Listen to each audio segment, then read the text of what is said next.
दिखाई पड़ रहा है विनोद जी, प्रधानमंत्री ने जो जो बातें कही हैं ऑपरेशन सिंदूर के दौरान, लोगों ने उसको हाथों हाथ लिया है और उसी का प्रकटीकरण है लोगों का ये उत्साह, लोगों के द्वारा लगाए गए वो कटआउट्स। लाल जी, आपने बिल्कुल सही कहा। और मैं देख रहा हूँ तस्वीरों में जो लोग आगे बढ़ रहे हैं, काफिला आगे आगे आप देख रहे हैं कि और हुजूम पीछे से चलते हुए आगे बढ़ रहा है। हर के हाथ में वो तिरंगा है और तिरंगा के थामे हुए वो जोश है, वो दीवानगी है। ये बाबू कुंवर सिंह की धरती है लाल जी। ये हम आप जानते हैं, स्वतंत्रता संग्राम में अग्रणी भूमिका निभाने वाले कुंवर सिंह का भी वो 80 के दौर पार करने के बाद भी खून खौला था और वो अंग्रेजों से लोहा लिया था। तो वही बिहार है, क्योंकि ये जो बिहार की धरती में जब वीरों की बात होती है, गौरव की बात होती है, और जब बिहार में आज का जो वो पोस्टर है कि खून और पानी साथ साथ नहीं बहेंगे, तो वो ये सीधे सीधे वो संकल्प की ओर इशारा करता है कि जो ये टेररिज्म के खिलाफ में जो जीरो टॉलरेंस का प्राइम मिनिस्टर मोदी का वो संकल्प है, तो वो साफ साफ बताता है कि अब खून और पानी एक साथ नहीं बहेंगे दरियाओं में। और इंडस वाटर ट्रीटी का ये बात हमें गौर करना चाहिए। इंडस वाटर ट्रीटी का को लेके भारत के इस संकल्प का जितना इम्पैक्ट राज्यों में हुआ है, लोग इस बात को महसूस कर रहे हैं, लोग इस बात को समझना चाह रहे हैं, जानना चाह रहे हैं कि भाई आखिर इतने 60 वर्षों तक आखिर इस इंडस वाटर ट्रीटी के लेके कभी क्यों बात नहीं हुई थी। तो प्राइम मिनिस्टर मोदी ने जब एक साथ ये संकल्प लेके दुनिया को दिखाया, अभी तो उन्होंने कहा कि हमने बस रोका है, होल्ड पे रखा है, सब पार में पसीने आ रहे हैं। तो इतना बड़ा ये जल प्रहार है पाकिस्तान के ऊपर में, जो कई 100 मिसाइलों से भारी पड़ रहा है पाकिस्तान को। आप कह सकते हैं कि एटम बम से भी भारी ये वाटर स्ट्राइक पाकिस्तान को लेके है। और ये बिहार के लोगों को पता है कि इस वाटर स्ट्राइक का मतलब क्या होता है। ये बिहार के लोगों को पता है कि जब पाकिस्तान में को पानी नहीं मिलेगा, तब उसको समझ में आएगी कि खून बहाने का मतलब क्या होता है। और ये प्राइम मिनिस्टर मोदी का जो संकल्प है कि खून और पानी साथ नहीं बहेंगे, बिहार में इन पोस्टरों में आप साफ साफ देख रहे हैं लालचंद जी। बिल्कुल ये दिखाई पड़ रहा है, बिहार के लोग भी प्रधानमंत्री के उन एक एक बातों की पुष्टि कर रहे हैं, उन एक एक बातों को समर्थन दे रहे हैं। और बिहार के लोगों के लिए इस दौरे में खास सौगात भी है राजेश। 50,000 करोड़ रुपए से भी ज्यादा की परियोजनाएं हैं जिनका उद्घाटन और शिलान्यास प्रधानमंत्री करने वाले हैं। आज से लेकर कल तक कौन कौन सी बड़ी बड़ी परियोजनाएं जिसकी सौगात बिहार के लोगों को मिल रही है राजेश? देखिए, पटना का जो नया टर्मिनल है, उसके अलावा बिहटा एयरपोर्ट का हमने जिक्र किया कि ये बजट में बाकायदा वित्त मंत्री निर्मला सीतारमण ने इसका ऐलान किया था कि बिहटा में एक इंटरनेशनल एयरपोर्ट बनेगा। तो जब 2 एयरपोर्ट की परिकल्पना पाटलिपुत्र की धरती पर, पटना की धरती पर जब होगी, तो निश्चित तौर पर जो कंजेशन है वो भी घटेगा और विकास की जो नई इबारत है वो भी लिखी जाएगी। बिहटा जो है वो एक एजुकेशनल हब बन चुका है। वहां पर NIT, पॉलिटेक्निक कॉलेज समेत बड़े बड़े कॉलेज जो है वो खुल गए हैं। 4 लेन का वहां पर निर्माण किया जा रहा है। जो बिहटा पटना जो मुख्य मार्ग है, जो मोकामा सरमेरा होते हुए बेगूसराय 4 लेन में अब कनेक्ट हो रहा है, वहां पर जब इंटरनेशनल एयरपोर्ट बनेंगे तो कहीं ना कहीं विकास की एक गंगा बहेगी। इसके अलावा अगर देखें तो नवीनगर जो औरंगाबाद में NTPC है, NTPC में भी कई तरह के जो संयंत्र हैं उसको डेवलप करने की बात की जा रही है। वहां पर कई तरह के जो है वो परियोजना के शुरुआत किए जा रहे हैं। रेलवे से जुड़ी हुई कई परियोजनाएं हैं जिसका उद्घाटन, शिलान्यास और आधारशिला रखी जाएंगे। इसके अलावा अगर हम देखें तो करीब 50,000 करोड़ रुपए की सौगात जो है वो प्रधानमंत्री मोदी देने की कोशिश कर रहे हैं। तो निश्चित तौर पर जो लोग सवाल खड़े करते थे कि प्रधानमंत्री ने ऐलान करने के बाद बिहार को कुछ नहीं दिया, उन तमाम लोगों के मुंह पर ये एक बड़ा ताला हम कह सकते हैं कि लगने वाला है। क्योंकि प्रधानमंत्री जब भी आ रहे हैं किसी न किसी बड़े कार्यक्रम में बिहार को वो तोहफा देने की कोशिश कर रहे हैं। बेगूसराय सिमरिया जो राष्ट्रकवि रामधारी सिंह दिनकर की भूमि है, वहां पर 6 लेन ब्रिज, जो राजेंद्र सेतु ब्रिज जर्जर हो चुका था, वहां पर 6 लेन सड़क पुल का निर्माण जो है वो कार्य समाप्त हो चुका है। उसका उद्घाटन भी उम्मीद की जा रही है कि जून महीने में होगा। और वहां पर डबल लाइन जो है वो रेलवे का एक अलग से पुल बन रहा है। और इस तरह से आप देखें तो कोसी की बात करें, सीमांचल की बात करें, तमाम इलाकों को 4 लेन के सौगात जो है वो पहले से मिल चुके हैं। कई रेलवे के ब्रिज बन चुके हैं, जहां कभी घूमकर झंझारपुर मधुबनी होकर सहरसा और निर्मली सुपौल पहुंचना बहुत ही दुभर होता था, वहां पर अब रेलवे लाइन जो है उससे भी कनेक्टिविटी हो चुकी है, जहां लोग दरभंगा होते हुए सुपौल और सहरसा तक की यात्रा सुपौल कर सकते हैं। तो ऐसे में हम कह सकते हैं कि बिहार में सड़कों का जाल बिछ चुका है और अब एयर कनेक्टिविटी के मामले में भी बिहार समृद्धि के कगार पर है। एक एयरपोर्ट टर्मिनल का उद्घाटन हो चुका है, दूसरा एयरपोर्ट जब बनकर तैयार होगा तो किसी भी राज्य की प्रगति जो है लालचंद्र, वह कहीं ना कहीं कनेक्टिविटी के मोर्चे पर जब राज्य दुरुस्त होता है तो उसके प्रगति की कहानी जो है वो आगे बढ़ती है। तो हम देख रहे हैं कि रोडवेज के मामले में और रेलवे की कई अन्य परियोजनाओं के मामले में भी बिहार को दुरुस्त करने की कोशिश की जा रही है और अब एयरवेज के मामले में जो है वो दुरुस्त किए जा रहे हैं। और जल शक्ति मंत्रालय की तरफ से कई गंगा किनारे जो है वो स्टीमर चलाने की योजना जो है उसको भी लाने की बात की जा रही है। तो हर हाल में बिहार जो है वो अन्य राज्यों के साथ अपने को कम्पीट करने के लिए आतुर दिखाई पड़ रहा है और इसमें केंद्र सरकार की एक बड़ी भूमिका से इनकार नहीं की जा सकती है कि प्रधानमंत्री नरेंद्र मोदी ने जो वायदे किए थे उन वायदों को बिहार की सरजमी पर उतारने की कोशिश की जा रही है। और शायद यही वजह है कि प्रधानमंत्री जब बिहार आते हैं तोहफों की बरसात करते हैं, लोगों को सौगातें देते हैं और पटना की सड़कों पर आकर रोड शो के जरिए या फिर नागरिकों से मिलजुल कर वो कहीं ना कहीं संवादों का आदान प्रदान भी करते हैं, जिसके जरिए वो जनता की नब्ज टटोलने की कोशिश भी करते हैं, जनता की पीड़ा को कम करने की कोशिश करते हैं, जनता को समझने सुनने की कोशिश करते हैं और बिहार में आकर एक बड़ा संदेश देने की भी कोशिश की जाती है। हम जानते हैं कि आजादी की लड़ाई हो या फिर जयप्रकाश नारायण आंदोलन, जेपी आंदोलन, दोनों में बिहार ने अग्रणी भूमिका निभाई है। तो कहीं ना कहीं आज के जो राजनेता हैं वो अभी बिहार को समझते हैं और शायद ये वजह है कि कई चीजों की शुरुआत जो है वो बिहार से होती रही है और उसको आगे बढ़ाने की कोशिश जो है वो पीएम मोदी के द्वारा लगातार की जा रही है। पीएम मोदी का रोड शो जो है वो आगे धीरे धीरे बढ़ता हुआ अब अपने गंतव्य स्थल की तरफ जा रहा है। आप देख सकते हैं कि सड़क के दोनों किनारे जो बैरिकेड्स लगाए गए हैं वहां पर लोगों का हुजूम चल रहा है।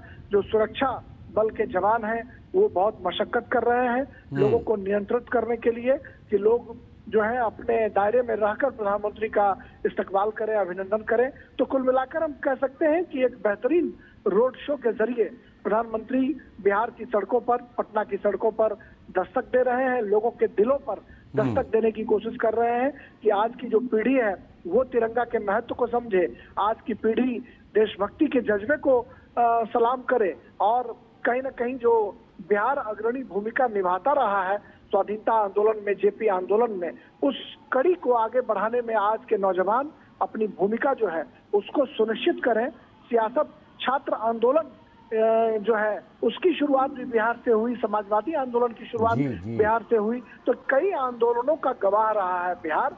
और उस बिहार की सड़कों पर पीएम मोदी का भव्य रोड शो इस बात की तस्दीक करता है कि आज के नौजवान छात्र आंदोलन और छात्र राजनीति और युवा राजनीति से जुड़कर बिहार का भला कर सकते हैं और पीएम मोदी कहीं ना कहीं विकास की बरसात कर बिहार को समृद्ध करना चाहते हैं, जिसकी झलक, जिसका रिफ्लेक्शन साफ तौर पर बिहार में अब देखा जाने लगा है। बिल्कुल, ये लोगों में ये उत्साह दिखाई पड़ रहा है। और विनोद जी, जिस तरह से प्रधानमंत्री नरेंद्र मोदी बिहार के लोगों के साथ कनेक्ट करते हैं, बिहार के लोग प्रधानमंत्री के साथ कनेक्ट करते हैं, उसका एक उदाहरण हमने कुछ देर पहले दिखाया भी था, किस तरह वहाँ के लोक गीतों में ऑपरेशन सिंदूर को शामिल किया गया है।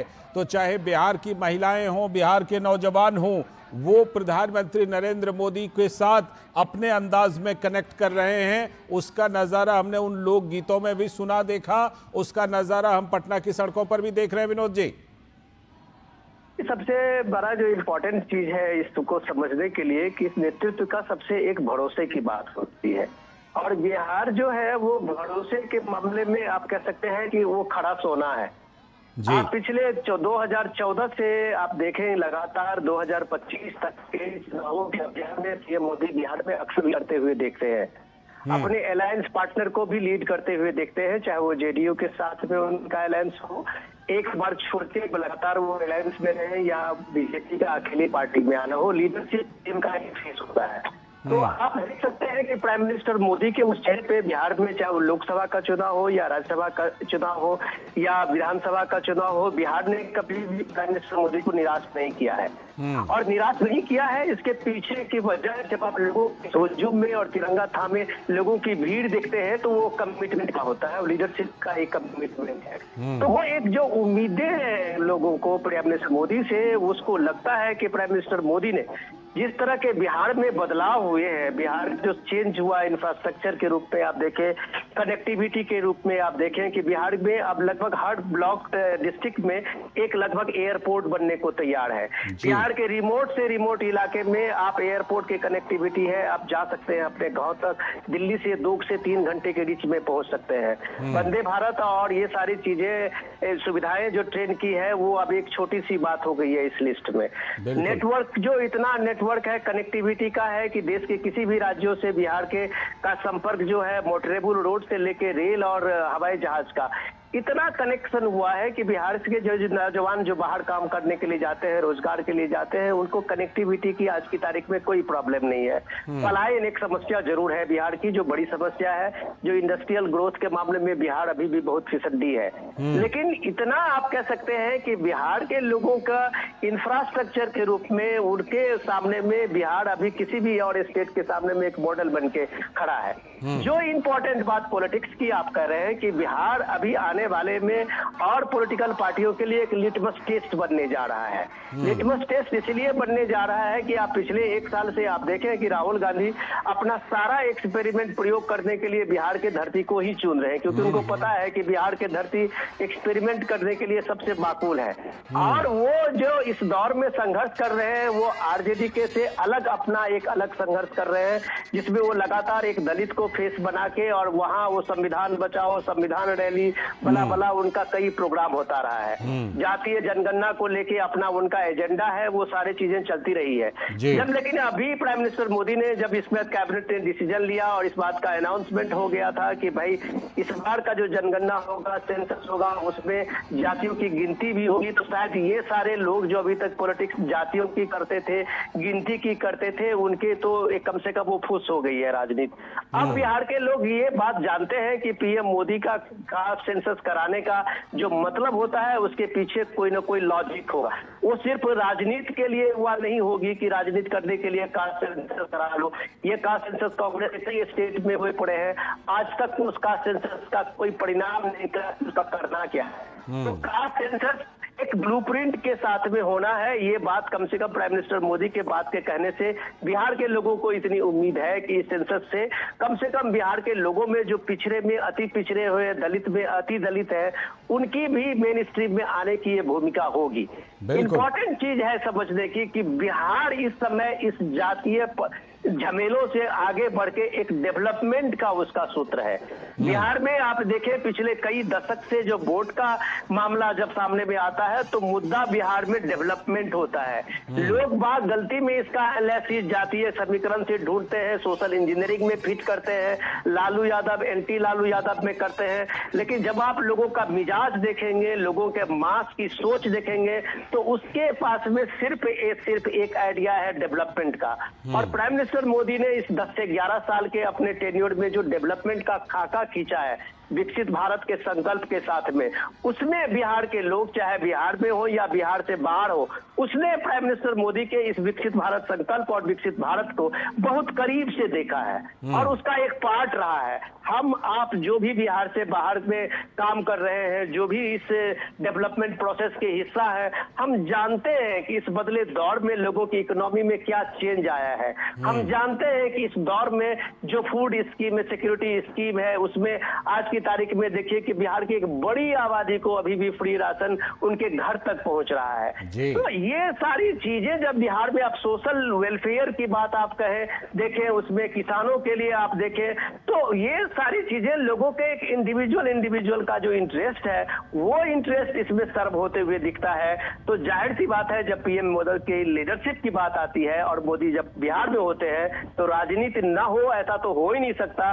तो पॉलिटिकल पार्टी को भी इसलिए मजबूर होना पड़ता है कि अगला एजेंडा उसका क्या हो। लालचंद, बिल्कुल बिल्कुल, ये एजेंडा क्या हो इसके लिए जरूर बिहार में खास तौर पर इसी साल के आखिर तक वहां पर चुनाव हैं, तो जाहिर सी बात है कि एजेंडा तो जरूर सेट होगा बिहार की राजनीति का, लेकिन बिहार की राजनीति में विकास का एजेंडा सबसे ऊपर हो, इसको लेकर के भी ये दौरा काफी अहम है राजेश राज, क्योंकि जो ऊर्जा है बिहार की, जो जरूरत है, हम जानते हैं पिछले कई सालों में एनडीए सरकार ने वहां पर बिजली आपूर्ति बहुत अच्छी कर दी है, लेकिन उसके बावजूद जो कुछ कमी भी थी उसमें अब ये जो औरंगाबाद के नबीनगर में एनटीपीसी का जो सुपर थर्मल पावर प्लांट लगने जा रहा है, ये 2400 मेगावाट 800 मेगावाट की 3 यूनिट, इससे बिहार को बहुत बड़ा फायदा होने वाला है, जिसकी सौगात प्रधानमंत्री नरेंद्र मोदी इस दौरे में बिहार को देने वाले हैं।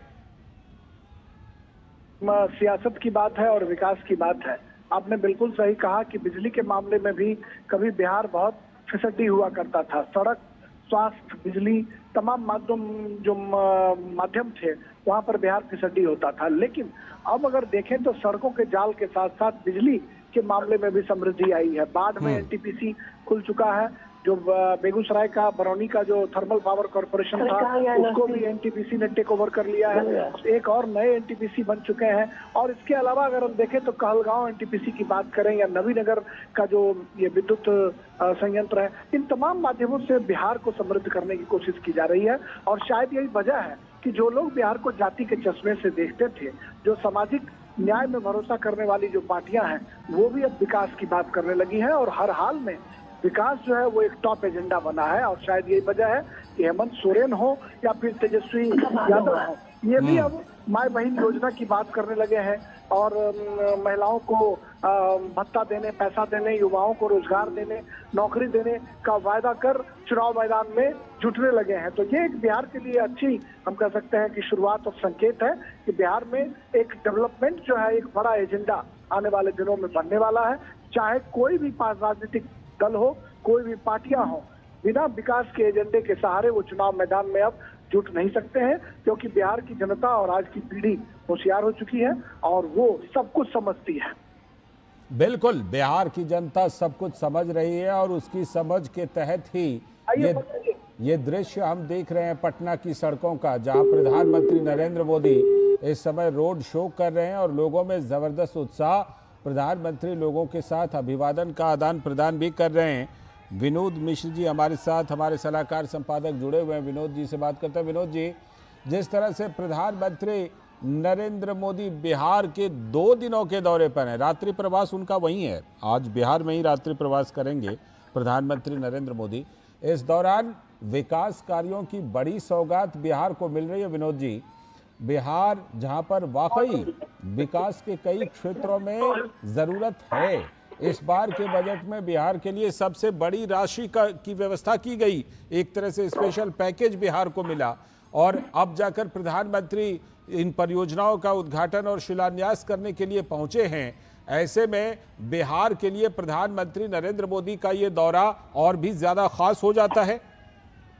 लाजन जी, आप जब देखते हैं कि बिहार में जब कभी इलेक्शन का समय होता है तो कम से कम अपोजिशन के लीडर की तरफ से वो स्पेशल पैकेज की बात आती है जी, क्योंकि बिहार और झारखंड के बंटवारे के साथ में वो स्पेशल पैकेज का आप ये बात पिछले अरसे से काफी अरसे से सुनते रहे हैं। लेकिन मुझे लगता है कि जो स्पेशल पैकेज का जो अमाउंट था उसे कई गुना ज्यादा बिहार को अब तक पिछले 10 सालों में प्राइम मिनिस्टर मोदी ने दे दिया है। तो ये अलग बात है कि लोग इसको अलग अलग खाने में रख के इस बात को कहते हैं कि इतना पैसा मिलना चाहिए था, बिहार को इतना पैसा मिला है। लेकिन मुझे लगता है कि जो बिहार के साथ में नाइंसाफी हुई है 10 साल पहले, और जिस तरह से बिहार के कई ऐसे प्रोजेक्ट जो लंबित थे और काम पूरे नहीं हो पा रहे थे, इन 10 सालों में बिहार का जो डेवलपमेंट है, मुझे लगता है कि किसी भी स्पेशल पैकेज से और उस पैकेज के नाम पे जितनी सियासत है उसका एक उदाहरण और उसको चुप कराने के लिए ये सारे परियोजनाएं हैं जो पिछले 10 साल में बिहार में कंप्लीट हुए हैं जी। अब सवाल ये है कि बिहार में सबसे इंपॉर्टेंट चीज समझने की है कि बिहार में डेंसिटी का एक बड़ा बोझ है, आबादी बड़ी है वहां, उसके हिसाब से हम आप देख रहे हैं कि वहां इतने लैंड का वो एक्विजिशन का स्कोप नहीं है कि वहां बड़ी इंडस्ट्री लगाई जा सकती है। वहां कोई स्पेशल इकोनॉमिक जोन बने, इसके लिए आप देख रहे हैं कि वहां नदियों का और बाढ़ का जो हमेशा एक खतरा बना रहता है, वो भी एक ज्योग्राफिकल बहुत बड़ा चैलेंज है। तो इस सब हालत में बिहार के लिए एक डेवलपमेंट के लिए जो मैपिंग होना चाहिए, बिहार के डेवलपमेंट के अलग अलग रीजन की जो रिक्वायरमेंट होनी चाहिए, वो रिक्वायरमेंट अब मुझे लगता है ये सेकेंड फेज की सबसे बड़ी डिमांड होगी। फर्स्ट फेज का जो डिमांड था इंफ्रास्ट्रक्चर के रूप में, अब पूरे बिहार में कनेक्टिविटी कोई प्रॉब्लम नहीं है।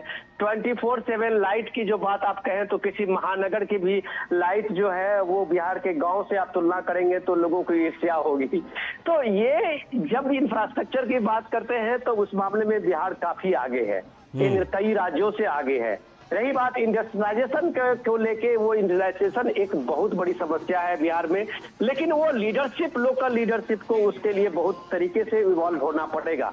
जब ये राजनीति की बात आती है, अभी हमारे राजेश राज बताते थे कि तेजस्वी यादव ने माई बहन योजना की बात कही है, कई पॉलिटिकल पार्टी और फ्रीबी की बात करते हैं। बिहार एक ऐसी जगह है जहां आप हकीकत की बात नहीं करेंगे तो आप राजनीति में फ्लॉप साबित हो गए। आप जब माई बहन की बात करते हैं तो बिहार में आप देखिए कि 9.5 करोड़ के लगभग महिलाएं हैं और 9.5 करोड़ के महिलाओं के लिए जब आप फ्री की बात करते हैं कि 2500 रुपया 1000 रुपया देंगे तो उसका बजट कम से कम बिहार के बजट के जो अभी टोटल बजट है उससे ज्यादा होता है। तो तेजस्वी यादव से कोई पूछे इस बात को कि तुम्हारे पास ये पैसे आएंगे कहाँ से, उसका सोर्स क्या होगा जो तुम माई बहन योजना में सबको तुम 2000-2500 या जो रुपया देने के लिए तैयार हो। तो सवाल है, ये आप हकीकत को छोड़ के आप लोगों के सामने में एक ऐसे ब्लफ देते हैं, लोगों को बताते हैं कि हम ये दे देंगे, हम ये दे देंगे। तो दिल्ली के इलेक्शन ने लोगों को दिखा दिया है कि ब्लफ की सियासत अब लोगों के सामने में नहीं चलती है, लोग हकीकत पर विश्वास करते हैं। और प्राइम मिनिस्टर मोदी जब इस तरह की बात करते हैं तो वो उसका एक रोड मैप होता है, एक प्लान होता है। उस प्लान में जो स्टेट का रिसोर्सेज है उस रिसोर्सेज से आगे बात करना किसी के पॉलिटिकल पार्टीज के लिए, किसी के लिए एक बेईमानी बात होती है। खुद आपने देखा कि मल्लिकार्जुन खड़गे कर्नाटक के सीएम को कह रहे थे कि जितनी तुम्हारी रिसोर्सेज है उससे ज्यादा तुम वादा ही क्यों करते हो। और कर्नाटक जैसे फ्री भी स्टेट में इतना बड़ा मेट्रो जिसके पास हो, साइबर सिटी हो, और उसकी हालत देखिए कि सारे डेवलपमेंट प्रोजेक्ट बंद पड़े हुए हैं। तो ये चीजें बिहार के लोगों को पता है, बिहार के लोग इस बात सबसे अवेयर है कि आप एक झूठ के वादे करेंगे और वोट ले लेंगे, वो आज की तारीख में वहां नहीं होगा। ग्राउंड पे अगर आपने काम करके दिखाया होगा, नीतीश कुमार पिछले 17-18 साल से इसलिए सरवाइव कर रहे हैं क्योंकि उनका जो डिटर्मिनेशन है डेवलपमेंट को लेके, एक इंफ्रास्ट्रक्चर को लेके, ये लोगों के दिल में उतरा हुआ है। लोग भले ही इसको कास्ट कम्बिनेशन में देखें, महादलित दलित गठबंधन की बात करें, लोग अपर कास्ट, लोअर कास्ट, ये कास्ट सब देखें, लेकिन वहाँ बिहार के हर परिवार अगर किसी तरफ से प्रोग्रेस से किसी भी रूप में अगर अभी जुड़ा हुआ है तो उसमें नीतीश कुमार के नेतृत्व में बिहार में बीजेपी की सरकार ने उसको छुआ है, उस चीज को एड्रेस किया है। चाहे लड़कियों की आप साइकिल योजना की बात आप करेंगे, बिहार में पहला है जो लड़कियों के लिए साइकिल की स्कीम की निकाली थी। तो आप देखिए बिहार में आज ये हालत है कि बिहार में शायद ही कोई गांव हो और कोई घर हो जिसकी लड़कियां कम से कम मैट्रिक पास नहीं हो। तो एक झटके में एक स्कीम ने बिहार के लड़कियों को स्कूल ले आई थी, सिर्फ एक स्कीम से। तो ऐसे स्कीम एक रिवॉल्यूशन लाता है, समाज में एक परिवर्तन लाता है, पढ़ाई की तरफ लड़कियों का रुझान बढ़ा है। तो आज आप देखिए कि बिहार में शिक्षक की जो भर्ती हुई है जिसमें 33% लड़कियों के लिए रिजर्व है, महिलाओं के लिए रिजर्व है, तो आपको स्कूलों में 50% से ज्यादा महिलाएं शिक्षक मिलेंगी। तो ये चेंजिंग जो बिहार का है इसको लोग नहीं देख पा रहे हैं। जो हम आप दिल्ली से लोग जाते हैं और राजनीति की एनालिसिस शुरू करते हैं, वो बिहार के इस जमीनी सच्चाई को नहीं देखते हैं। हम इस चीज को नहीं देखते हैं कि ये सेल्फ हेल्प ग्रुप बनने से बिहार में जो महिलाएं गांव में हो, कस्बे में हो, वो कैसे अर्निंग का एक बड़ा रिसोर्सेज सोर्सेज ढूंढ लिए हैं। आज आप करोड़पति दीदी की बात जब प्राइम मिनिस्टर मोदी करते हैं, उसमें बड़ी तादाद बिहार की है। बिहार में आप ड्रोन दीदी की बात करते हैं तो बड़ी तादाद में आपको बिहार में वो ड्रोन दीदी मिलेंगे, जो अपने खेती बाड़ी के साथ साथ पड़ोस में भी उतना पैसा कमा लेती है अपने ड्रोन दीदी से। तो ये जो बिहार का बदला हुआ स्वरूप है, उसको आप जातीय चश्मे से, उसको आप सोशल इंजीनियरिंग चश्मे से, उसको आप लालू यादव के पिछले 20-25 साल की सियासत से नहीं समझ सकते हैं। समझने के लिए आपके हर के इंडिविजुअल के ग्रोथ को समझना होगा, हर के इंडिविजुअल को स्टेक होल्डर बनना का जो उसके सिलसिला शुरू हुआ है इस डेवलपमेंट की कहानी में, ये प्राइम मिनिस्टर मोदी के 11 साल की सबसे बड़ा कंट्रीब्यूशन आप कह सकते हैं कि ग्रोथ इंजन के रूप में अगर सामने में आप ये देखें तो उसके स्टेक होल्डर के रूप में हर इंडिविजुअल शामिल हुआ है। तो ये डेवलपमेंट आप जब इस रोड शो में देखते हैं, लोगों का हुजूम देखते हैं, तो वो इस डेवलपमेंट के स्टेक होल्डर है। वो इस भारत के देश के स्टेक होल्डर में जब वो इसमें स्टेक होल्डर बनते हैं तो देश के स्वाभिमान के लिए, देश के शौर्य और पराक्रम के लिए उतने ही जोश से आगे बढ़ते हैं जो हम इस आज के जो पीएम का रोड शो है उसमें ये सीधे तस्वीर आप हम देख रहे हैं लालचंद। बिल्कुल, ये चीजें दिखाई पड़ रही हैं बिहार के दौरे के दौरान। और प्रधानमंत्री नरेंद्र मोदी ने जिस तरह से और एनडीए ने बिहार की राजनीति में निश्चित तौर पर बहुत बड़े बड़े बदलाव किए हैं, जिसका आप जिक्र कर रहे थे। राजेश हमारे साथ जुड़े हुए हैं। राजेश, जिस तरह से ये जो 50,000 करोड़ रुपए से भी अधिक की परियोजनाएं, इनमें 16 प्रमुख योजनाएं हैं। कौन कौन सी बड़ी योजनाएं हैं? एनटीपीसी के जो 3 प्लांट हैं, सुपर थर्मल पावर प्लांट, उसके अलावा और कौन कौन सी बड़ी योजनाएं हैं जिनका जिक्र किया जा सकता है? राजेश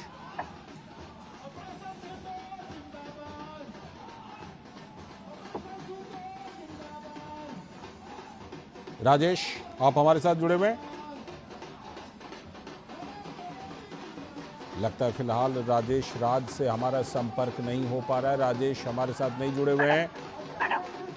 राजेश आप हमारे साथ जुड़े हुए हैं?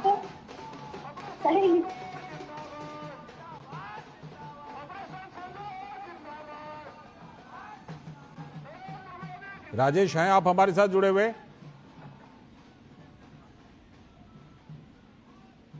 लगता है फिलहाल राजेश से संपर्क नहीं हो पा रहा है। राजेश राज हमारे संवाददाता। मैं एक बार फिर से विनोद जी का रुख करता हूं। विनोद जी, जिस तरह से ये जो 16 परियोजनाओं की सौगात, 16 योजनाओं की बिहार को मिल रही है, 50,000 करोड़ रुपए से अधिक की 16 योजनाएं हैं। एनटीपीसी का सुपर थर्मल पावर प्लांट तो है ही, और कौन कौन सी बड़ी योजनाएं बिहार के लोगों के लिए इस बार प्रधानमंत्री नरेंद्र मोदी जिसका उद्घाटन और शिलान्यास करने वाले हैं? मैं यही चीज हम जिक्र कर रहे थे अभी पीएम के इस 2 दिवसीय दौरे में। आप ये देखें कि चाहे वो रोड कनेक्टिंग इंफ्रास्ट्रक्चर की बात हो, पावर की बात हो, एयर कनेक्टिविटी की बात हो, ये सारे परियोजनाओं को हम आप सामने में देख रहे हैं जिसका पीएम मोदी उद्घाटन या शिलान्यास कर रहे हैं।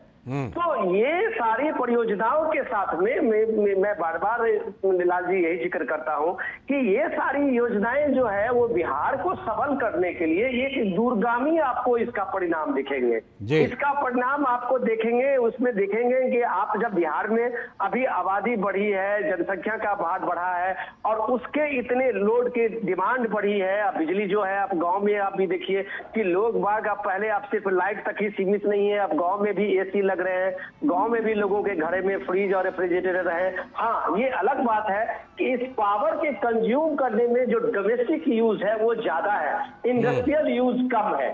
तो बिहार अगर पावर के मामले में अब सफिशिएंट हो रहा है या उससे ज्यादा हो रहा है तो हो सकता है कि बिहार के एनटीपीसी के इस मदद के बाद बिहार अपने पावर एक्सेस पावर सप्लाई को पड़ोस के और दूसरे राज्यों में भी दे, जहां एक इंडस्ट्रियलाइजेशन का बहुत ये है, उससे भी बिहार की एक बड़ी आमदनी होना शुरू हो जाती है। सोलर पावर के आप में देखिए कि वो किस तरह से रूफ टॉप पे लोग बिहार में भी लगाना शुरू किए हैं, जो एक एनर्जी के मामले में वो सेल्फ सफिशिएंट होने जा रहे हैं। तो ये सारी स्कीमें और ये सारी चीजें बिहार में है। लेकिन अब सबसे इंपॉर्टेंट चीज है जिस चीज को हम लोग चर्चा कर रहे थे, कंटिन्यूटी में उसी को आगे बढ़ाते हैं लाल जी, कि बिहार में जो इंडिविजुअल एक ये है डेवलपमेंट का, वो इंडिविजुअल डेवलपमेंट का जो सबसे बड़ा बिहार में एक सोच डेवलप हुआ है इन दिनों में, उसका सबसे इंपॉर्टेंट चीज और बेसिक जो है वो ये इंफ्रास्ट्रक्चर है जिसका पीएम उद्घाटन कर रहे हैं, जिसको पीएम ने लगातार पिछले 5-10 सालों में बिहार को दिया है। ये डेवलपमेंट है। जब आपके गांव, आपके शहर, आपके गलियां, आपके मोहल्ले जब कनेक्टिविटी से जुड़ता है, लोगों में स्पीड बढ़ता है, तो एक आइडिया फ्लोरिश होता है, उसको कुछ करने का जज्बा होता है। लोग अब जो देखिए कि बिहार में जो डेवलपमेंट हुआ है, उसमें जो एमएसपी का जो मिडिल शॉर्ट का जो इंडस्ट्री है, इस दुकानें, ये छोटे छोटे उद्योग है, उसको लेके एक बहुत बड़ा बढ़ावा मिला है। तो ये सारी चीजें तब हुआ है जब बिहार में एक मजबूत इंफ्रास्ट्रक्चर हुआ है, बिहार में कनेक्टिविटी बनी है, रोड सड़कों का जाल बिछा है। तो ये सारी चीजें करने के पीछे का कारण है कि बिहार में एंटरप्रेन्योरशिप बढ़ी है, और इसके पीछे ये सारे डेवलपमेंट प्रोजेक्ट हैं। ये सारे डेवलपमेंट प्रोजेक्ट बिहार में लोगों को एक साहस दिया है, बैंकों से लोगों को ऋण मिला है, मुद्रा स्कीम ने लोगों को और भरोसा बढ़ाया है। तो ये इतनी सारे चीजें, इतने सारे दर्जनों स्कीम भारत सरकार के हैं, जो लोगों को किसी तरह से, एक तरह से आप कह सकते हैं कि उसको आत्मनिर्भर बनने के लिए एक प्रेरणा देती है। तो आज जब प्राइम मिनिस्टर मोदी है, तो जाहिर सी बात है कि बिहार के आने वाले और वर्षों में बिहार को और सबल कैसे किया जाए, बिहार को मुख्य धारा में लाने के लिए लोगों को और किस तरह की नई स्कीमें शामिल हो रही है, वहाँ इन सारे चीजों की बात होगी, इन सारे डेवलपमेंट का एक खाका तैयार होगा। तो मुझे लगता है कि बिहार के लोगों को इतना पीएम मोदी पे भरोसा है कि बिहार का अगर विकास होगा तो नरेंद्र मोदी के ही सपने से होगा, नरेंद्र मोदी के ही संकल्प से होगा। और ये जब आप देखते हैं रोड पे लोगों का हुजूम, तो ये इसी भरोसे और विश्वास को तस्दीक करता है। ये जब आप लोगों का भरोसा देखते हैं, ये जब आप लोगों को अपने एक नेतृत्व को लेके एक विश्वास देखते हैं, तो ये विश्वास, इसका कारण यही है कि हर स्टेक होल्डर जो बिहार का है, जो देश का है, उसे एक प्राइम मिनिस्टर मोदी के उस नेतृत्व पे भरोसा है, जो ये भरोसा देता है सुरक्षा का भी, जो ये भरोसा देता है कि संपन्नता का भी। तो सुरक्षा के साथ संपन्नता का जो मोदी गवर्नमेंट का और पीएम मोदी का अपना एक संकल्प रहा है, इसको लोगों ने पूरा होते हुए देखा है। सुरक्षा के फ्रंट में भी भारत के स्वाभिमान को लोगों ने देखा है, संपन्नता के सेक्टर पे भी, फ्रंट पे भी बिहार में लोगों ने देखा है कि भारत कैसे चौथे नंबर की इकोनॉमी बनी है। और भारत जब चौथे नंबर की इकोनॉमी बना है, तो जाहिर सी बात है कि ये गौरव बिहार को भी लगता है, उसे भी एक कंपटीशन का इस रेस में आने का मौका देता है। तो बिहार में आज का जो पिछले 2 दिन का जो पीएम का ये है, वो इसी संकल्प को आगे बढ़ाता है कि संपन्नता के रेस में बिहार भी अब पीछे नहीं रह सकता है। लालचंद जी, बिल्कुल, बिहार जो विकास है उसमें अब पीछे नहीं रह सकता है, और बिहार विकास के साथ कदमताल करेगा, तभी तो जो भारत है वो साल 2047 तक विकसित भारत बनेगा, विकसित राष्ट्र बनेगा। और प्रधानमंत्री नरेंद्र मोदी, विनोद जी, बार बार ये कहते रहे कि जो पूर्वी भारत है, अगर वो विकसित नहीं होता है तो फिर भारत का एक अंग तो बिल्कुल विकसित हो ही नहीं रहा है। ऐसे में पूर्वी भारत पर, पूर्वोत्तर भारत पर प्रधानमंत्री नरेंद्र मोदी बार बार फोकस देते रहे हैं। एक्ट ईस्ट, जिसे विद इन द नेशन, यानी देश के अंदर एक्ट ईस्ट जिसे कहते हैं, उसमें बिहार निश्चित तौर पर प्रधानमंत्री नरेंद्र मोदी के फोकस पर है। क्योंकि अभी मैं एक डेटा देख रहा था कि पिछले 6 महीने में ही प्रधानमंत्री नरेंद्र मोदी बिहार में 5 बार दौरे पर जा चुके हैं। ये 5वां दौरा है। आप जब ये नॉर्थ ईस्ट के साथ में बिहार को कनेक्ट करते हैं, तो ये आप एक समझे कि पूरा एक नक्शा खींचते हैं डेवलपमेंट का। क्योंकि यही इलाका था लालजी कि पिछले कई वर्षों में वो पीछे छूट गया था। जब भी कभी डेवलपमेंट की बात होती थी, जो भी सरकारें रही हैं, कुछ न कुछ तो सबका प्रयास रहा है, लेकिन डेवलपमेंट जो है वो महानगर सेंट्रिक तक ही हो गया था। दिल्ली और 4 महानगर जो देश के बड़े महानगर हैं, उसमें बिहार जैसे स्टेट और पूर्वोत्तर के जो राज्य हैं, वो सब लगभग पीछे छूट गए थे। लेकिन आज जब आप देखें कि पूरे सरकार का, भारत सरकार का फोकस ये हुआ है, तो वो कनेक्शन में आपका बिहार एक पार्ट होता है। दूसरी बात, जब आप इंपॉर्टेंट बता रहे थे कि विकसित भारत की जब आप बात करते हैं, उस विकसित भारत में अगर बिहार जैसे कोई स्टेट, नॉर्थ ईस्ट का स्टेट, कोई कोना आपका वहां विकसित नहीं हो पाता है, अंडर डेवलप होता है, तो जाहिर सी बात है वो विकसित भारत का संकल्प आपका पूरा नहीं होता। पूरे देश में, दुनिया में बिहार के लोगों का जो एक मेहनती, बिहार के पराक्रमी, बिहार के लोगों का एक टैलेंट आप जब सुनते हैं तब उसके साथ में बिहार में लोगों का रोना यही होता था कि बिहार में वो इंफ्रास्ट्रक्चर नहीं है कुछ करने के लिए, बिहार में वो पूंजी नहीं है। अब जब बिहार में आप देख रहे हैं कि इंफ्रास्ट्रक्चर के मामले में बिहार में कोई कोना ऐसा नहीं है जो इंफ्रास्ट्रक्चर के मामले में कहीं भी कोई कोताही बरती गई हो। रही बात अब पूंजी की बात है, तो ये पूंजी की बात में तो बिहार में तब ये चीजें सामने में दिखेगी जब आपको वहां पे लॉ एंड ऑर्डर की सिचुएशन में आप देखेंगे कि बिहार में आने में लोगों का एक भरोसा बढ़ेगा। और वो भरोसा तब बढ़ेगा जैसे आप अभी ने देखा कि उत्तर प्रदेश में यही हालत थी, सटे हुए जो राज्य थे जो लगभग बिहार में थी, लेकिन जैसे ही उत्तर प्रदेश में योगी के आने के बाद आप देखिए कि कैसे एक ट्रांसफॉर्मेशन हुआ था, क्योंकि लॉ एंड ऑर्डर सिचुएशन में वो सिचुएशन को टैकल करना बिहार के लिए एक चैलेंज है और मैं मानता हूं कि अभी भी है। उस चीज को एक दुरुस्त करने के बाद ही जब आप पूंजी की बात कर सकते हैं तो एक पूंजी का बड़ा फ्लो बिहार में होने वाला है, क्योंकि बिहार एक बड़ा बाजार है, चाहे वो नेशनल कंपनियों के लिए हो या मल्टीनेशनल कंपनी के लिए हो, क्योंकि बिहार के लोगों के पॉकेट में पैसा है। बिहार के लोगों में अब खरीदारी की वो ताकत है। आप किसी गांव में चले जाएं, आप किसी शहर में चले जाएं, बिहार के लोगों का जो लाइफ स्टाइल और बिहार के लोगों के जो पारंपरिक भोज है, उनके स्वागत समारोह है, उससे आप अंदाजा कर सकते हैं कि बिहार किस तरह से देश के जीडीपी को बढ़ाने में बिहार के एक गांव का कितना बड़ा कंट्रीब्यूशन है। तो बिहार जब एक बड़ा बाजार बना है तो जाहिर सी बात है कि बिहार में पूंजी लगाने में अब किसी बड़े इंडस्ट्री को दिक्कत नहीं होगी। तो ये प्राइम मिनिस्टर मोदी का बार बार जाने का बिहार है कि बिहार को एक फोकस में लाना चाहते हैं। बिहार जब फोकस में आएगा तो जाहिर सी बात है कि बिहार में वो एक इंडस्ट्रियल ग्रोथ की बात जब आप कहते हैं वो भी वहां शुरू होनी थी, क्योंकि बिहार इन 10 वर्षों में इंफ्रास्ट्रक्चर के रूप में कमाल का काम किया है। बिहार कनेक्टिविटी में, एयर कनेक्टिविटी में भी बहुत शानदार काम किया है। तो ये डेवलपमेंट होने के बाद जब आप बिहार का नक्शा की बात आप करते हैं कि बिहार में डेवलपमेंट की बात करते हैं तो बिहार को छोटे छोटे इशू से बाहर निकालना होगा, ये लोगों को भी बाहर निकालना होगा। एक बड़े सपने के लिए बिहार को एक नए रास्ते अपनाने होंगे और ये रास्ते जो पीएम बता रहे थे कि बिहार का रास्ता आप बहुत भटक चुका है, बिहार की राजनीति ने काफी लोगों को लंबे अरसे तक भटकाया है, उस राजनीति को छोड़ के उस पचड़े से निकल के बिहार के लोग जब इस बात को समझेंगे कि देश के अन्य हिस्सा ने किस तरह से प्रोग्रेस किया है, देश के अन्य हिस्से ने किस तरह से देश की जीडीपी में एक बड़ा कंट्रीब्यूशन डाला है, तो आने वाले टाइम में मुझे लगता है कि जब सोच बदलता है तो देश आगे बढ़ता है। बिहार में भी ये सोच बदलने की प्रक्रिया शुरू हुई है और मुझे लगता है कि वो दिन दूर नहीं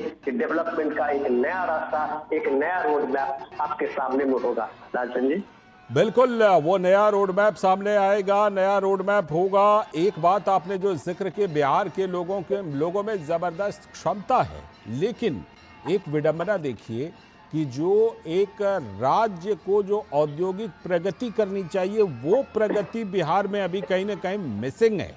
तो उसको किस तरह से उसको बिहार में किया जा सकता है, इसके लिए निश्चित तौर पर प्रधानमंत्री नरेंद्र मोदी, वहाँ की एनडीए सरकार इस पर काम कर रही है। विनोद जी, ऐसे में बिहार को किस तरह से औद्योगिक गतिविधियों में आगे बढ़ाया जाए, कौन कौन से ऐसे उद्योग, अभी हमने देखा था बजट में मखाना बोर्ड के गठन को लेकर, मखाना उद्योग को लेकर कितना बड़ा प्रावधान किया गया था। तो ऐसी चीज़ों की पहचान करके और बिहार में ऐसी चीज़ों की व्यवस्था करना, ये प्रधानमंत्री नरेंद्र मोदी, उनकी सरकार का विजन, बिहार की एनडीए सरकार का विजन, उसमें ये शामिल है। लालजी, आपने बहुत सही सवाल उठाया है। इसकी चर्चा हम लोगों को पहले भी इससे करना चाहिए कि मैं इसीलिए इंडस्ट्रियल ग्रोथ की बात जब आप कर रहे थे तो प्राइम मिनिस्टर मोदी ने बिहार के बेसिक को सामने में लाया है। इस बजट में जब आप देखते हैं कि मखाना को लाके और मछली उत्पादन जो बिहार की एक सबसे बड़ी पूंजी है, बिहार का जो एक बड़ा बाजार देश दे सकता है उसमें मखाना और मछली जो है, और उसके साथ साथ में आप हॉर्टिकल्चर की बात करते हैं तो मखाना एक उद्योग से आप देखिए कि मैं भी उसी इलाके से हूं जहां मखाना लगभग अब तक का गृह उद्योग होता था, लेकिन बड़ी पूंजी उसमें नहीं होती थी। तो बड़ी पूंजी नहीं लगने के कारण होता था क्या कि वो एक कुटीर उद्योग की तरह ही होता था। मलाहों का कुछ समूह पोखरों में, तालाबों में मखान निकालते थे, उसको कूटते पीटते थे और बाजारों में ले जाते थे। अब वो एक बड़ा उद्योग बन गया है, एक कोऑपरेटिव, आप इसको कह सकते हैं कि रिवॉल्यूशन बन रहा है। उस कोऑपरेटिव रिवॉल्यूशन में आप ये देखेंगे कि एक बड़ा समूह, एक बड़ा तबका इसमें लगा हुआ है। उसके सामने में मार्केट है, उसके सामने में इंडस्ट्री है। दसियों इंडस्ट्री पिछले 1 साल में बजट के घोषणा के बाद बिहार में लगनी शुरू हुई है। पूंजी आना शुरू हुआ है, क्योंकि लोगों को लगता है प्राइम मिनिस्टर मोदी अक्सर पब्लिक मीटिंग में मखाना की चर्चा करते हैं। एक ब्रांड के रूप में पीएम मोदी खुद मखाना का एक ब्रांड एम्बेसडर बनते हैं, कहते हैं मैं रोज मखाना खाता हूं। तो जाहिर सी बात है, दुनिया में लोगों की ललक मखाना से बड़ी है। और अगर मखाना का मार्केट नेशनल इंटरनेशनल एक पकड़ लेता है लाल जी, जो आपको हमें यकीन करना चाहिए कि आने वाले टाइम में बिहार में कम से कम एटलीस्ट 1 लाख से 1.5 लाख लोगों को रोजगार देने के लिए एक मखाना ही उसका काफी होता है। जहां तक की बात आप करेंगे दूसरे एग्रीकल्चर प्रोडक्ट की, जो बिहार की अपनी पूंजी है, भागलपुर का आप देखिए कि पोहा का है, वो दुनिया का सबसे मशहूर पोहा है। भागलपुर के, अभी मुजफ्फरपुर की आप लीची देख लीजिए, बिहार के आम देख लीजिए। ये सारे हॉर्टिकल्चर का की जो चीजें हैं, उसको अगर ठीक से मार्केटिंग हो, जिसका प्रोसेसिंग हो, जो बात प्राइम मिनिस्टर मोदी ने बजट में अलग से फिशरीज की बात हो, इन सारी चीजों को जो बिहार का बेसिक है उसको लेके अभी आगे काम कर रहे हैं, तो मुझे लगता है कि आने वाले टाइम में बिहार का एक बड़ा इंडस्ट्रियलाइजेशन होगा। अभी फूड प्रोसेसिंग यूनिट बिहार में कई डिस्ट्रिक्ट में आप देखेंगे, कई शहरों में फूड प्रोसेसिंग यूनिट लगे हैं। मुजफ्फरपुर से लेके कई जगह पे आप देख सकते हैं कि जहां जहां भी लीची का उद्योग है या छोटे छोटे कारोबारी तरफ से कर रहे थे, एमएसएमई सेक्टर जगह काम कर रहे थे, वहां बड़े उद्योग लग रहे हैं। दूध के उत्पादन में आप देखिए कि बिहार का, यूपी के बाद बिहार का दूध के प्रोडक्शन में काफी एक इंपॉर्टेंट रोल प्ले करता है। तो वहां किस तरह से सुधा कोऑपरेटिव का एक बड़ा रोल प्ले किया है। तो ऐसा नहीं है कि वहां कुछ नहीं हो रहा है, इंडस्ट्रियलाइजेशन के लिए बहुत कुछ हो रहा है। ये अलग बात है कि बड़ी कंपनी इस तरह से वहां अभी तक लॉन्च नहीं हुई है, लेकिन छोटे स्तर पे देखिए कि जो प्रयास शुरू हुए हैं एमएसएमई की तरफ से, वो एक बड़ा रिवॉल्यूशन है और बड़ा एक गेम चेंजर का काम किया है, जो बिहार में हम लोग अभी देख रहे हैं। पर कैपिटा इनकम में आप देखिए कि बिहार के पिछले 10 साल में पर कैपिटा इनकम में काफी चेंज आया है।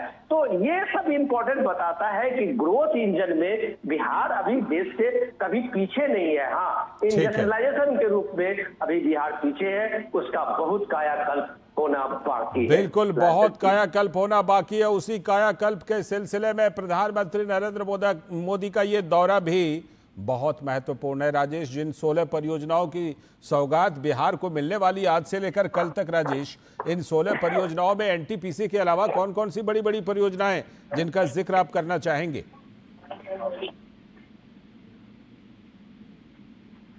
देखिए लालचंद जी, प्रधानमंत्री नरेंद्र मोदी का जो रोड शो है, जो काफिला है, वो अब धीरे धीरे अपने गंतव्य की ओर बढ़ता हुआ जा रहा है। सूरज भी अस्ताचल की ओर है, सूर्यास्त होने वाला है, लिहाजा गर्मी जो है वो थोड़ी ठंडी हो गई है और अब जो है लोगों का उत्साह और बढ़ता जा रहा है। अमूमन ये देखा जाता है कि जब गर्मी का माहौल दिखाई पड़ता है तो कहीं ना कहीं भीड़ घटती है, लेकिन जिस तरीके से गर्मी और धूप के बावजूद भी प्रधानमंत्री मोदी के काफिले में लोगों का हुजूम जो है वो दिखाई पड़ा, वह निश्चित तौर पर हम कह सकते हैं कि काबिले तारीफ है। और यहाँ पर पटना में जिस तरीके से प्रधानमंत्री नरेंद्र मोदी को देखने के लिए लोगों का हुजूम सड़कों पर निकला, वो हम कह सकते हैं कि उनकी लोकप्रियता जो है पूरे शबाब पर है बिहार में। और प्रधानमंत्री मोदी जो कहते हैं वो करते हैं, इसलिए भी आज की जो पीढ़ी है उनको देखना चाहती है, सुनना चाहती है। और ये उम्मीद जताई जा रही है कि प्रधानमंत्री नरेंद्र मोदी चाहे आज के रोड शो के बाद बीजेपी की बैठक होगी और एक निजी कार्यक्रम में भी वो शामिल हो सकते हैं, जो जानकारी प्राप्त हो रही है। और कल जब विक्रमगंज जो रोहतास में है, काराकाट लोकसभा और काराकाट विधानसभा में आता है, वहां पर प्रधानमंत्री नरेंद्र मोदी 50,000 से ज्यादा करोड़ की जो सौगातें हैं वो राष्ट्र को समर्पित करेंगे और शिलान्यास करेंगे, उसका करेंगे। तो कहीं ना कहीं जो बिहार में जो विकास की इबारत लिखी जा रही है, उससे कहीं ना कहीं आने वाले दिनों में बिहार में विकास एक टॉप एजेंडा बनने वाला है, एक बड़ा जो है हम कह सकते हैं कि एजेंडे के तौर पर। और तमाम लोग जो भले ही टिकटों का वितरण जाति के आधार पर करे, वोटिंग ठीक है। जाति के आधार पर कराने की कोशिश करें, लेकिन कहीं ना कहीं बिहार का जो एक सियासी मिजाज है वो जी। अब विकास की तरफ बढ़ बिल्कुल। रहा है। अब पक्ष प्रतिपक्ष दोनों डेवलपमेंट को एजेंडा बना रहे हैं। ठीक है दोनों जो राजेश। है वो विकास की बात कर रहे हैं। यह एक जी। नई शुरुआत हम कह सकते हैं। ठीक है, मैं लौटता हूं आपके पास, विनोद जी के पास चलता है। विनोद जी, जिस तरह से राजेश इन परियोजनाओं का जिक्र कर रहे थे, जिस तरह से हम चर्चा कर रहे हैं कि बिहार के विकास के लिए, बिहार के सर्वांगीण विकास के लिए ये परियोजनाएं बहुत महत्वपूर्ण हैं, जो प्रधानमंत्री नरेंद्र मोदी अपने इस दौरे के दौरान उसकी सौगात लेकर गए हैं।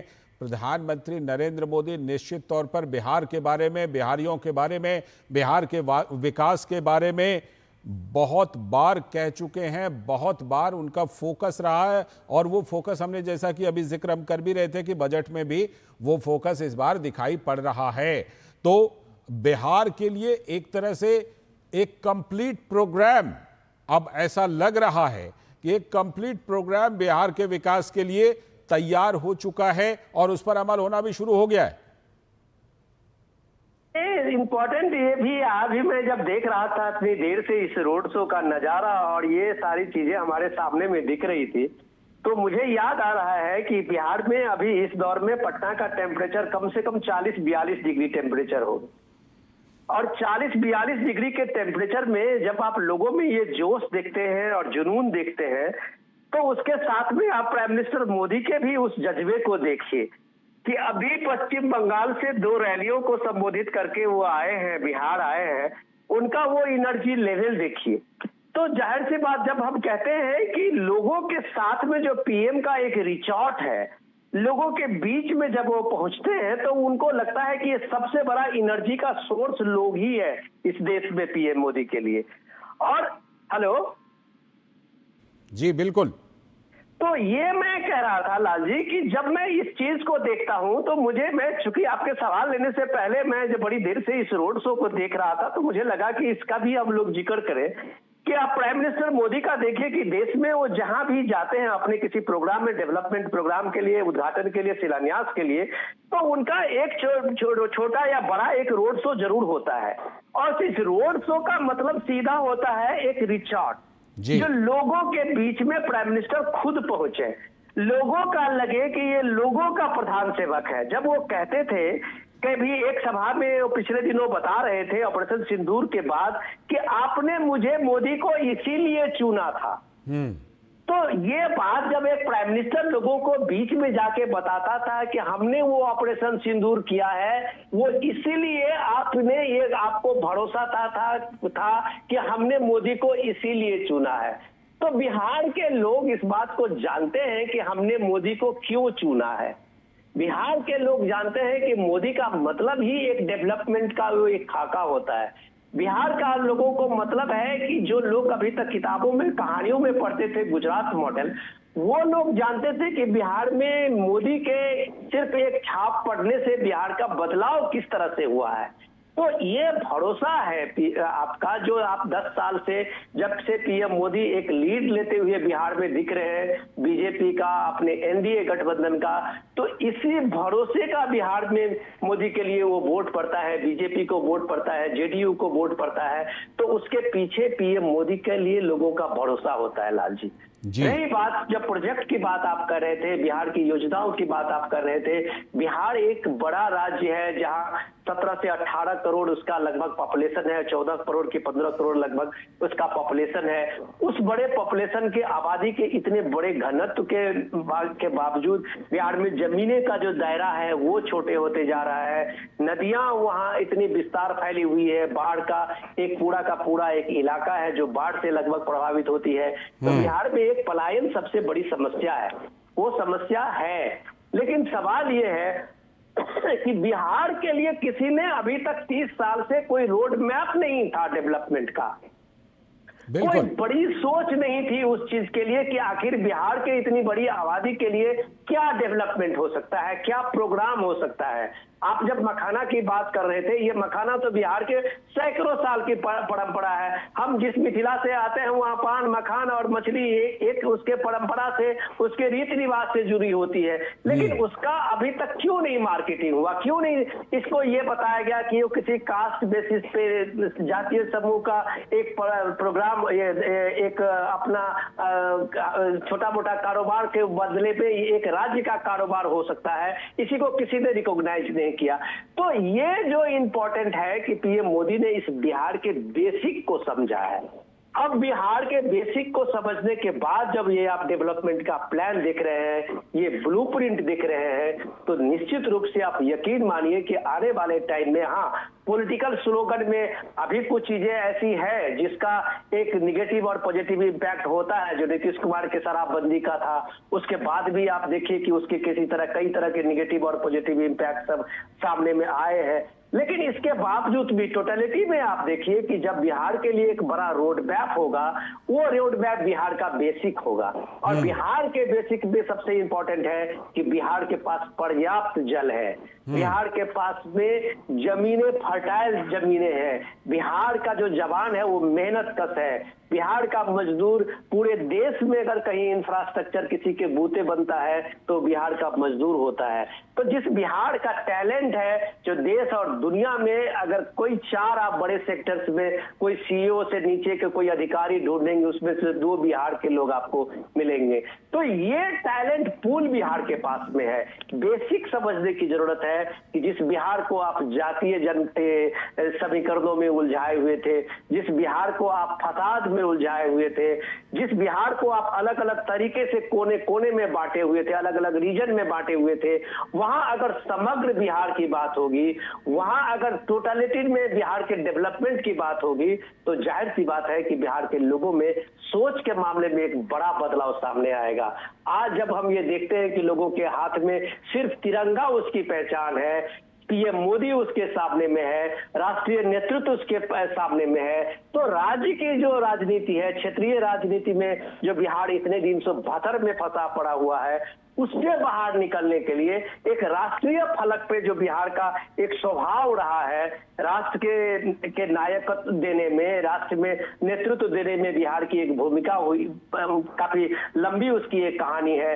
तो ये सारी चीजें जब आप देखते हैं कि बिहार को उस राजनीति के लेवल से ऊपर आना होगा, डेवलपमेंट जो बिहार के लोगों का आज एक सोच में डेवलप हुआ है, एक स्टेक होल्डर डेवलपमेंट का बिहार का हर इंडिविजुअल अपने को मानने लगे हैं। मुझे लगता है कि आने वाले समय में बिहार के क्षेत्रीय राजनीति के जो ये सारे चीजें अभी पिछले 25-30 साल से बनी हुई थी, उससे बाहर अगर बिहार निकलता है तो बिहार का ऑलराउंड डेवलप होने से कोई नहीं रोक सकता।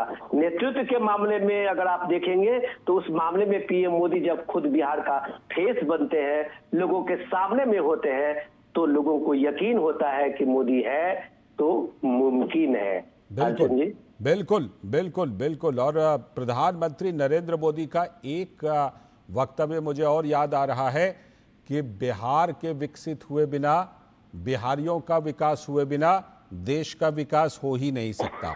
जिस तरह से आपने जिक्र किया कि बिहार के विकास की ज़रूरत भी अलग है, बिहार के विकास के लिए एक अलग मॉडल की भी ज़रूरत है।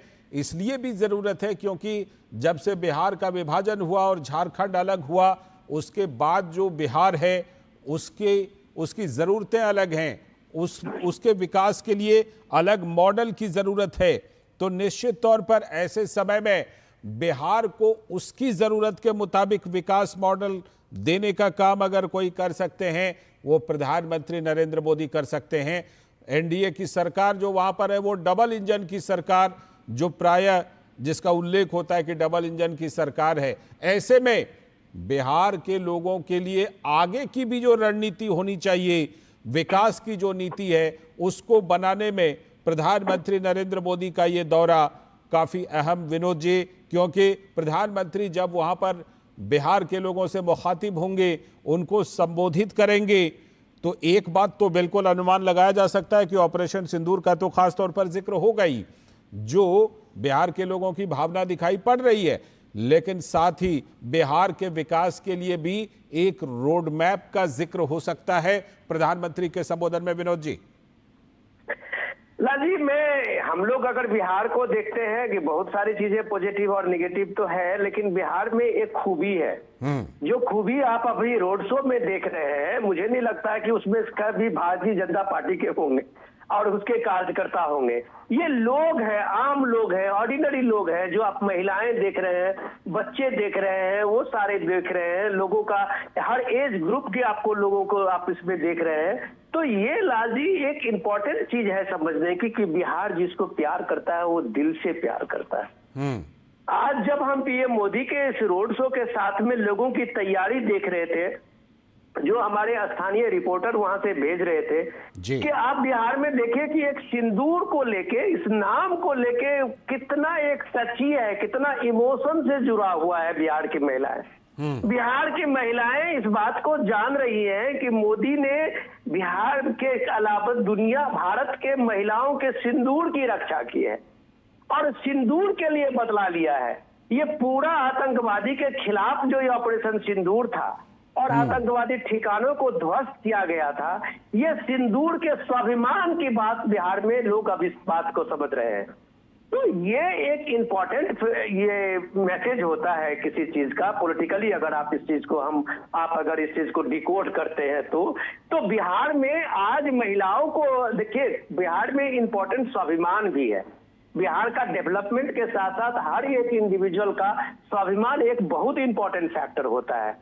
और आज ऑपरेशन सिंदूर के इस विजय जुलूस में जब आप लोगों की भीड़ देखते हैं, लोगों की चीयरिंग देखते हैं, उसके साथ साथ महिलाओं की भागीदारी आप देखते हैं, तो आप यकीन मानिए लालजी कि बिहार के आने वाला कोई भी चुनाव हो, हर के दिमाग में, हर के जेहन में ऑपरेशन सिंदूर उसका सबसे बड़ा एजेंडा होगा। उसके दिमाग में ये चीजें एक जज्बात है सामने में लोगों का कि पीएम मोदी ने महिलाओं के लिए, भारत की महिलाओं की अस्मिता के लिए, उसके सिंदूर के लिए एक बड़ा बदला पाकिस्तान में घुसकर मारा था। तो ऐसा भाई, ऐसा स्वर्ग, ऐसा नेतृत्व, इसको लेके जो बिहार में एक स्वाभिमान की बात जगी है, लोगों में जो एक भरोसा जगा है, खास करके महिलाओं ने इस ऑपरेशन सिंदूर को पर्सनली कनेक्ट किया है। मुझे लगता है कि बिहार के आने वाले राजनीति के सारे डिस्कोर्स चेंज कर देंगे।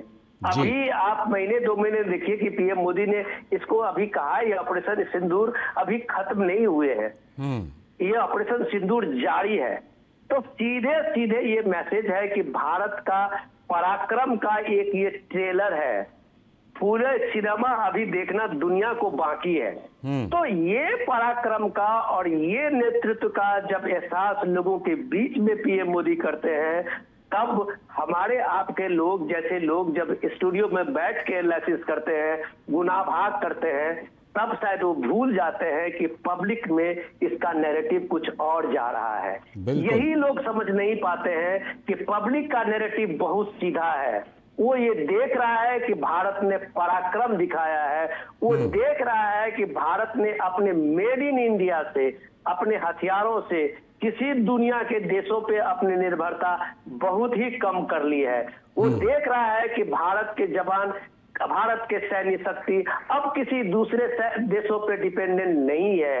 ये आज का भारत जब उसको इतना संपूर्ण भारत का लगता है, एक मजबूत और आत्मविश्वास भरता है, तब आपको लगता है कि ये स्वाभिमानी भारत, स्वाभिमानी बिहार कुछ अलग सोचता है। और ये अलग सोच ही आने वाले राजनीति के सारे डिस्कोर्स बदलने वाले हैं। इसलिए आप इतना दिल्ली से लेके बिहार तक, बंगाल तक जो आप अलग अलग नैरेटिव देखते हैं ऑपरेशन सिंदूर को लेके, ऑपरेशन सिंदूर के कामयाबी को लेके, या अभी जो ग्लोबल आउटरीच शुरू किया है हमारे सांसदों ने और वो डेलीगेट्स ने, तो ये देखते हैं ये जो बदलने की कोशिश हो रही है नैरेटिव की, शायद बिहार के, भारत के लोग ये बदलने की कोशिश कामयाब नहीं होने देंगे। लालचंद जी, बिल्कुल, बिहार के लोग निश्चित तौर पर समय समय पर बिहार के लोगों ने वो जज्बात, वो समझ दिखाई है विनोद जी।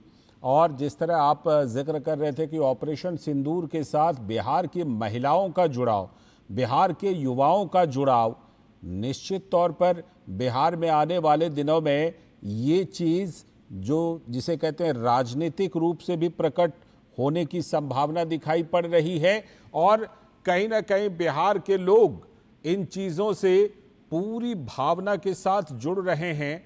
इसी का प्रकटीकरण हम देख रहे हैं महिलाओं में, युवाओं में, खास तौर पर जिस तरह का उत्साह प्रधानमंत्री नरेंद्र मोदी के इस दौरे को लेकर दिखाई पड़ रहा है, जिस तरह से महिलाएं युवा प्रधानमंत्री नरेंद्र मोदी के साथ अपने आप को कनेक्ट कर रहे हैं।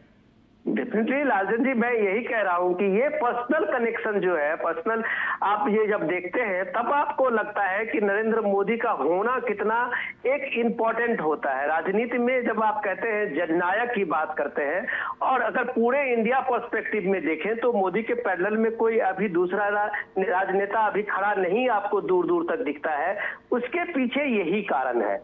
आप हम सारे जब से हमारे सेना ने ये उस दिन की 7 मई की आप घटना याद कीजिए, 8 मई की घटना याद कीजिए कि जब डीजीएमओ ने प्रेस कॉन्फ्रेंस किया था और 2 महिलाएं, जब आर्मी के 2 महिलाएं सामने में आई थी प्रेस कॉन्फ्रेंस का, और नाम था उसका ऑपरेशन सिंदूर, तो सारे देश इस पे चौंक गया होगा। ऑपरेशन सिंदूर पे सिर्फ नाम से आप देखिए कि पूरा देश चौंका होगा। तो ये चौंकाने वाली बात जब आप करते हैं राजनीति में, तो उसके एक बड़े दूर के उसके एक मैसेज होते हैं। 26 महिलाओं का, 26 लोगों का पहलगाम के उस आतंकी हमले में निर्ममता से हत्या कर दी गई थी, धर्म पूछ के हत्या कर दी गई थी। इतनी बर्बर हत्या शायद दुनिया के इतिहास में शायद ही कहीं किसी तरह का देखने को मिले, और उसी आप कह सकते हैं कि पराक्रम से भारत के सेना ने, भारत के सैन्य शक्तियों ने उसी पराक्रम से उसका बदला लिया। जी, तो